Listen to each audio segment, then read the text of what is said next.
set. We good? All right. Good afternoon, everybody. Jim Carroll here, Jersey City Management Association President. I'm here with our entire executive board. We had a meeting yesterday regarding the contract and the update for the contract. At yesterday's meeting, we discussed what was happening with the back and forth proposal. I had advised the board and the members that were in attendance that we had a very good session with the city where we believe we arrived at terms. However, later in the day, it was discussed with me through various parties and city officials that they did not believe the city council at this late juncture before an administration changeover had the desire to review the contract and to vote upon it. I shared that with everybody yesterday, and at the meeting I also shared with everybody, I had personally not had an opportunity to speak to any of the council members about the agreement that was on the table. Last night, I received a few phone calls, more than a few phone calls from people, continued to receive even more phone calls early this morning. Some of the folks said that the council really wasn't aware of any of this and should have had an opportunity to discuss this further, to which I also felt was the case. I did call Council President Waterman this morning and I advised her of where we were with the contract session and the negotiation and the terms of how we agreed upon it. It appeared the city was working with us towards those same terms. Council President Waterman asked me to meet with her, which I did. We discussed the agreement. She had an opportunity to review the agreement. Upon our discussion, she felt that she wanted to present this to the entire City Council, which we are very appreciative for Council President Waterman for that. Her reasoning was that we did work hard on trying to put this together over the past several months. We do recognize there's administration changeover. We also recognize that a new mayor, when they take office, certainly we don't want to saddle them with anything unreasonable. However, in this particular context, the agreement merely memorializes the terms and conditions that we have in place for our current management benefits. And additionally, the only financial addition to the agreement is that for the fiscal year for 26, we would receive a 3.75% increase in each salary.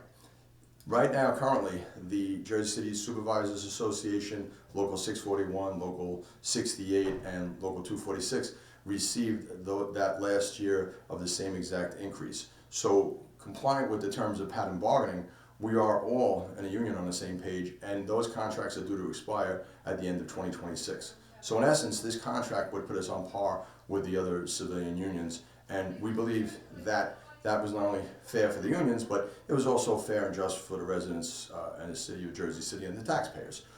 Council President Waterman agreed on the concept, and she is now advised that she will place that contract on the agenda for this meeting on Tuesday. Normally the council meeting is on a Wednesday. It's important to note that the council session is Tuesday at 6 p.m. November 25th, and it's right here at City Hall in the council chambers on the second floor at 280 Grove Street. The reason I bring that to everybody is that I'm requesting all members, your families, your friends, and also other union members across the city who I've worked with and have been working with over the last couple of months to come to this meeting and to see and to also thank the council for what I perceive will be a unanimous yes vote on an otherwise fair and reasonable agreement. This will provide them what we already know about most of the council members about their feelings of the union. They appreciate what we do for them, and this is just an opportunity for all of us to get together and gather. And I know our friends in police and fire, for example, they're still in contract negotiations, and this is just a good opportunity for all of them to join us and join in solidarity. Certainly, as a former police deputy chief, former police officer, been involved as a union attorney, I have tremendous respect for all of my friends, fire, police, and all the city workers. I've kind of been around in different areas throughout my entire career. So I am asking them humbly to come and join us, in solidarity. As well as the teachers union. My wife's a retired teacher and representative, so they got an invitation based upon marital interest. With that being said, though, I would like the union members, the JCMA union members, we are going to email you a copy of the contract. This is essential. We have spoken to legal counsel, and he has advised that You know, given the exigent circumstance of this time frame, the fact that this is actually a benefit to the members, we are certainly deviating from some of the bylaw protocol. However, in this context, we have taken a vote, which was unanimous with our board, that we adopt this procedure to bring this forward. So what I'm doing is I'm going to upload the contract, which is here, and we are going to send it out to all the members, and I'm going to ask you to vote by email. Just full disclosure, I'm going to ask for a reply email from the sender, okay? The sender in this case is most likely going to be your email with all the correct email addresses on that. Yes. As well. So that will go out, so everybody receives a copy of that and they'll have an opportunity to review. At this point, what I'd like to do is just highlight some of the terms and conditions of the contract, and I will be available to answer any questions anybody may have. Certainly everybody, if they don't already, have my cell phone, which is 201-993-0718. Just to say it again, 201-993-0718. If you could just feel free to give me a call all weekend. I know this is rushed. Not the preferred way, I understand that, but I think right now we have what I recommend is a good deal to the membership, as well as the board, to vote yes on the contract. However, we'd like to just make sure that we put this forward to everybody and just do an explanation. So just to highlight, if everybody follows along, I'm going to go through the page numbers. We're going to go right up to the basics, page 5. That pretty much gives us the recognition clause, and that's Article 1 on page 5. It's just standard, so we know kind of the parameters of who is and who is not a member of the union, or in the future who would be eligible as a member of the union. Standard stuff, but nonetheless important for purposes of who can and who can't be in the union. You know, the maintenance and standard is Article 2. Pretty much the conditions of employment, we know we're going to remain the same. We obviously know that we are governed by the rules and regulations of the department. None of that has changed, and those are similar. Article 3, union representatives and release time for those representatives. Obviously, people that have to go out to disciplinary hearings or grievance matters, certain things that require time, standard in all the contracts, they give a certain amount of release time to those representatives that have to attend on behalf of the union. That's pretty much explained in Article 3. Article 4, the retirement and terminal leave, you know, specifications. This is just a very detailed analysis because we, as most people know, we have 2 pension systems for our members. One is the Employment and Retirement System, ERS, and the other is the Public Employment Retirement System. This basically codifies in more of a sort of simplistic fashion some of the terms and conditions that apply for retirement and terminal leave as they coexist, and the payouts that certain people will receive. Some of these are time sensitive because the rules have changed depending on when you were hired. For example, if you were hired after May of 2010, there is a cap that applies, and pretty much there's no payout after a certain point in time. Most of that was done by state statute, but if you read that article, that will pretty much give an explanation, and that is all explained in the document. Article 6, leaves of absence, standard. Most people, if you take a leave, would know kind of what that is and what that's for. If there's any questions, you can always call human resource staff. They're tremendous with helping everybody out. Article 7, these are just personal days. You know, everybody knows what the amount of personal days you receive. Nothing has changed in that particular scenario. Article 8, management rights. We know that we have you know, the rights based upon the laws and the Constitution of the State of New Jersey, rules and regulations of the Administrative Code. Article 9 is bereavement leave for those unfortunate people that lose family members. That's certainly something, you know, that's important to our members. Article 10 for our military personnel, it's just governed by military leave. That's just standard with USERRA laws. So anybody that's in the military, I think we do have 2 or 3 folks, and we thank them for their service, that are still on military leave service. Nothing has changed in that particular context. Article 11, bulletin boards. We're entitled to a bulletin board, but my IT team is going to do, Lewis is going to do that job and make sure that everything gets posted electronically. I think most of our members are pretty comfortable navigating that. Article 12, dues deductions. There were some questions at the meeting regarding dues deductions. I just want to go over once again the whys and wheres, and if you don't mind, they're just going to grab that water 1 second. Thank you very much, Madam Vice President. So the dues deductions were basically done on a percentage base. The reason that is that we have a range of salaries in the management union.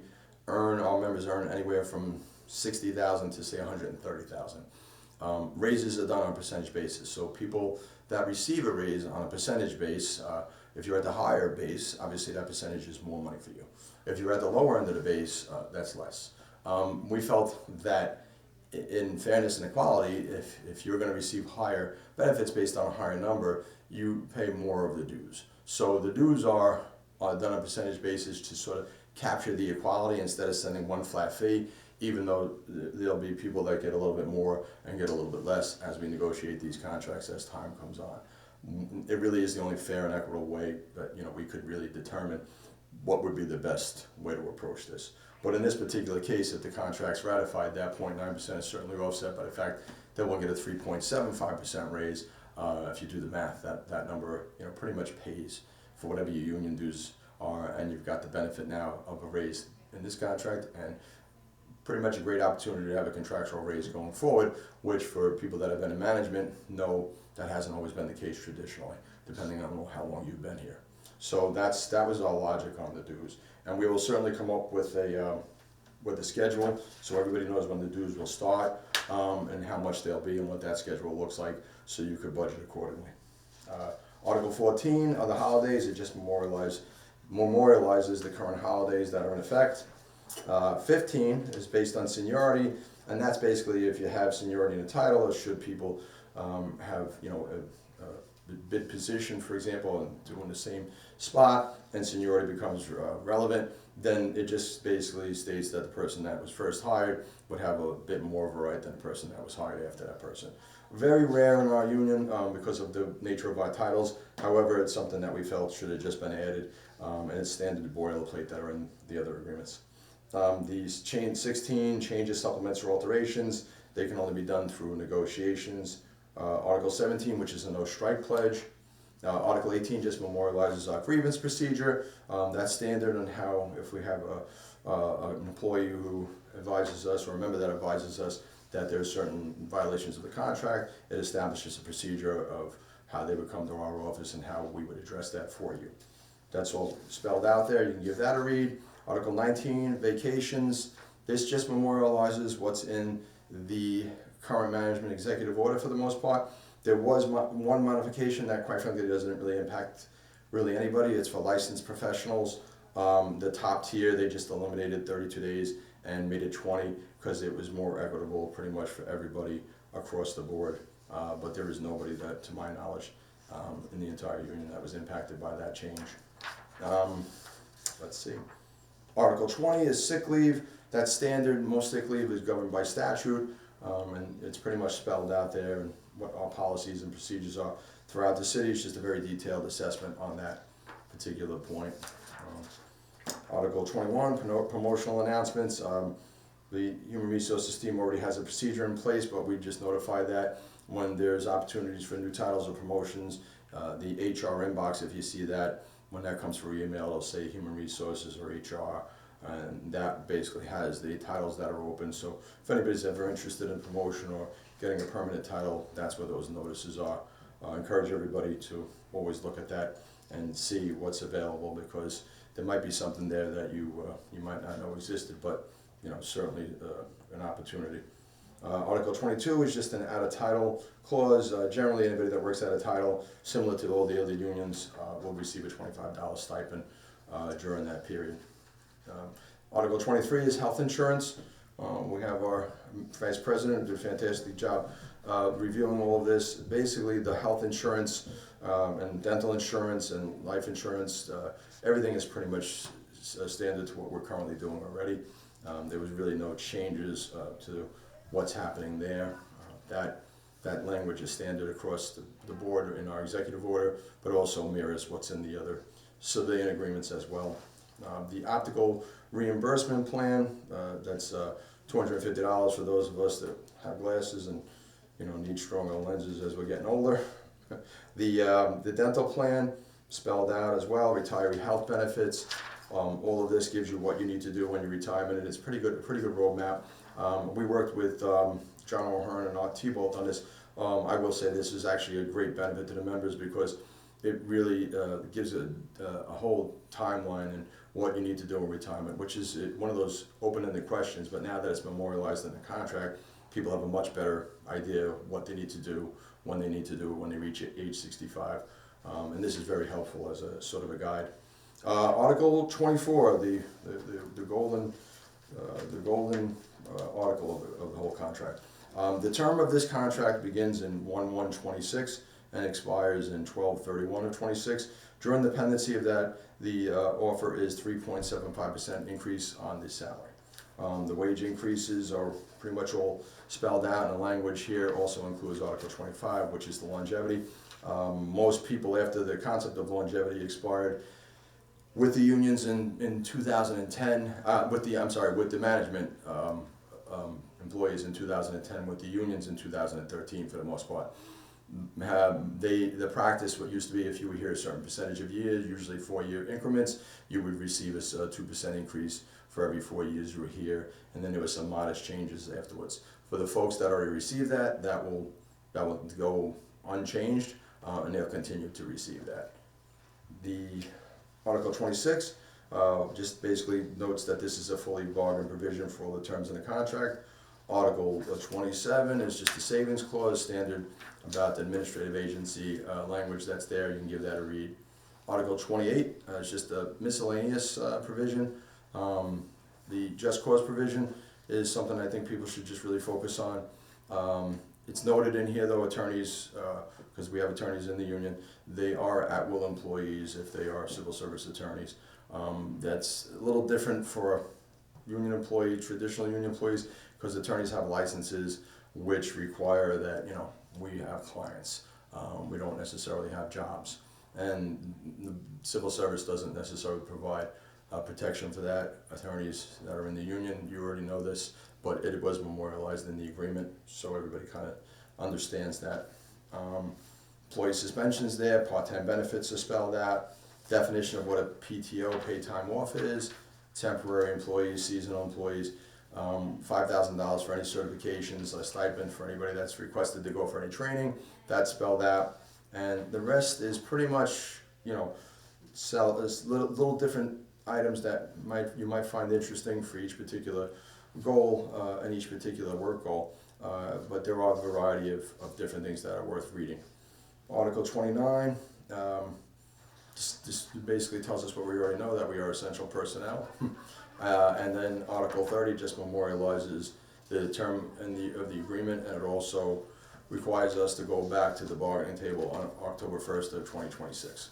And then, of course, once I receive the directive from the voters, then at that point we would be able to put my signature on the agreement, and the place is all set for the review with the City Council.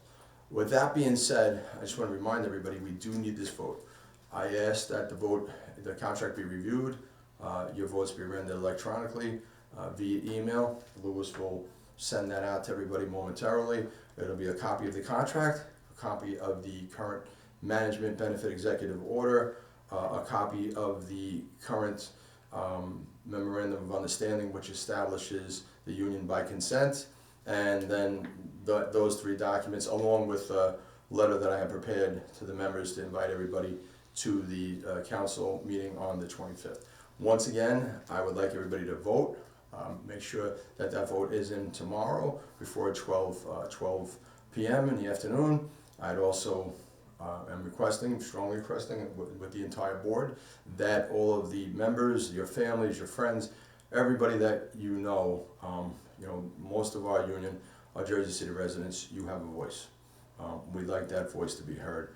I do anticipate strongly that this council does respect the work we do, so I really am cautiously optimistic, which is a word that I know Louis doesn't always appreciate when I use it, but it's how I phrase it. And I am cautiously optimistic, though, that each one of the council members will be very supportive of this, and then we will, watch that vote and history be made on November 25th Tuesday. And reminder, Tuesday is the meeting. It's normally Wednesday, but it is Tuesday. It's November 25th, Tuesday at 6 p.m. is the council meeting. I request everybody be here by 5 p.m. To get here a little early. You know, parking sometimes is a little difficult, and I'd like everybody in the chambers ready to go by 6 p.m. Once again, I appreciate all of you, all of your members. I thank the board, I thank the council, I thank the administration, I thank Council President Waterman, for everybody that really worked hard to make this moment happen. And if there's any questions, please feel free to call me or anyone of the executive board. Thank you so much for your time.